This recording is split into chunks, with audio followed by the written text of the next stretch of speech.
Demange qui nous rejoint. Bonjour Arnaud. Bonjour tout le monde, ça va les copains? Ça va bien. Ready pour la semaine? C'était bien ce week-end? Est-ce que vous avez fêté Halloween? Et oui, chers auditeurs, bienvenue sur RMC dans la matinale d'Halloween de Malherbe. On vous l'avait jamais faite, hein, ou alors une fois par an. On a fêté les morts ce week-end, on aime bien les morts. Faut dire qu'avec les vivants qu'on se trimballe, on a des raisons d'aimer les morts. Les enfants ont sonné aux portes pour faire peur aux gens. Alors des fois, c'est les enfants qui ont peur, hein. Les pauvres gosses qui ont sonné chez Mathilde Panot. Qu'est-ce qu'il y a? Alors les adultes aussi fêtaient Halloween. Il y avait des soirées à côté de chez moi. Les filles étaient déguisées en zombies sexy, en diablesse sexy, en sorcières sexy. Les mecs, ils viennent en Shrek, hein. Ils se font plucher, un pantalon marron et du guacamole sur la tête et ça suffit. Je sais pas d'où c'est venu ce truc de s'habiller sexy pour Halloween, alors qu'au départ, t'es censé faire peur. Alors, Mathieu Béliard me disait, t'as quelques filles qui font peur quand elles s'habillent sexy. Mais enfin, je pense que c'était pas le but de départ. Alors, t'as toujours la petite controverse religieuse. Hein, les curés se plaignent de Halloween parce qu'ils disent oui, mais à la base, c'était la Toussaint. Et puis bon, quand il y a des enfants qui sonnent chez le curé pour demander des bonbons, en fait, ils trouvent ça très bien, cette fête. C'est pas si mal. Oh, ma poupée ultra réaliste en forme d'enfant de chez Chine est arrivée. Et en plus, elle parle. Alors pour la Toussaint, beaucoup sont allés dans les cimetières pour honorer ceux qui nous ont quittés. Marine Le Pen s'est recueillie sur ses chances d'être candidate en 2027. Emmanuel Macron est allé mettre des chrysanthèmes sur sa réforme des retraites. Adieu, tu vas me manquer.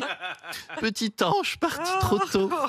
Embrasse ton petit frère, le service national universel.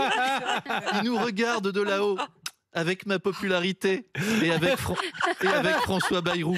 Mais je suis pas mort. N'en rajoute pas, toi. C'est déjà assez dur comme ça. Alors, j'ai lu que les Français dépensaient en moyenne 29 € par an pour fleurir les tombes de leur famille. Autant vous dire que pour Xavier Dupont de Ligonnès, la Toussaint, c'est un sacré budget. Heureusement qu'il fait des grosses économies à Noël.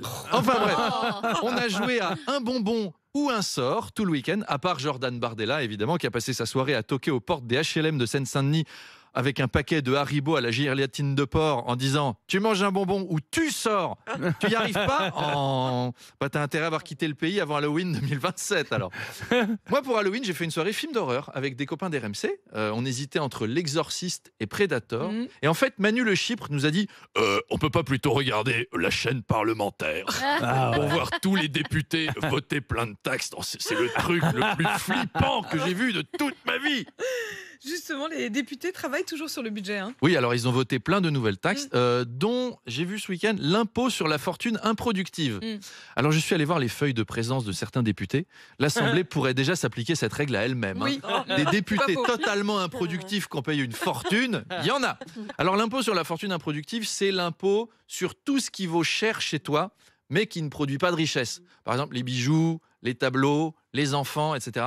Les bijoux, ça produit pas de richesse. C'est pas légal. Les bijoux, c'est vraiment le sale coup pour les voleurs du Louvre. Hein, t'imagines, pendant leur garde à vue, ils ont vu débarquer les contrôleurs des impôts. Alors, on a vu, hein, vous êtes donc propriétaire de bijoux d'une valeur de 88 millions. Vous êtes désormais assujetti sur l'impôt sur la fortune improductive et ça vous fera 13 millions. Allez, bonne journée. Non, en fait, on va les rendre, les bijoux, monsieur. Tenez, ils sont là. Il reste encore un mois à l'Assemblée nationale pour discuter du budget. Ils vont avoir le temps de nous créer plein de nouveaux impôts. La parole est à Éric Ciotti. Levez-vous, monsieur Ciotti. Mais je suis déjà debout. Alors, je propose une taxe sur les shampoings. Parce qu'il n'y a pas de raison que les privilégiés qui ont des cheveux ne soient pas plus taxés. Oui, et chez LFI, ils ont dû répondre « Très bonne idée, la taxe sur les shampoings !» En plus, on s'en fout, nous, on s'en sert pas. Ajoutez aussi une taxe sur le dentifrice, hein, pour ces salauds de riches qui se brossent les dents, là. Par contre, il n'y aura pas de taxe Zuckman. Hein. Vous avez vu que l'Assemblée nationale l'a jeté. Oui, on perd Zuckman, notre Zucker préféré. Gabriel Zuckman est donc éliminé de la vie politique française après le Conseil. C'est comme à Koh-Lanta. Amis aventuriers, bienvenue dans Koh-Lantax. La tribu du gouvernement continue de survivre tant bien que mal et elle vient de remporter une victoire lors du jeu d'orientation budgétaire puisqu'elle a éliminé Gabriel de la tribu des Rouges. Lors de l'épreuve des impôts et l'épreuve des taux, l'épreuve d'impôt taux, j'ai bossé tout le week-end sur ce jeu de mots. qui va avoir le César du jeu de mots 2020. C'est sûr, je vous le donne. Gabriel, rejoignez-moi, prenez votre flambeau, foutez le feu à votre projet de taxe avec, car ils ont décidé de vous éliminer et leur sentence est irrévocable. Un mot à dire à la tribu des députés? Vous êtes des cons! J'espère que vous aimez ça, manger des poignées de riz, parce qu'avec la dette qu'on a, il y aura bientôt plus que ça à bouffer en France. Les gros verres blancs là, ce sera le menu des jours de fête. Oui, merci Gabriel Zucman.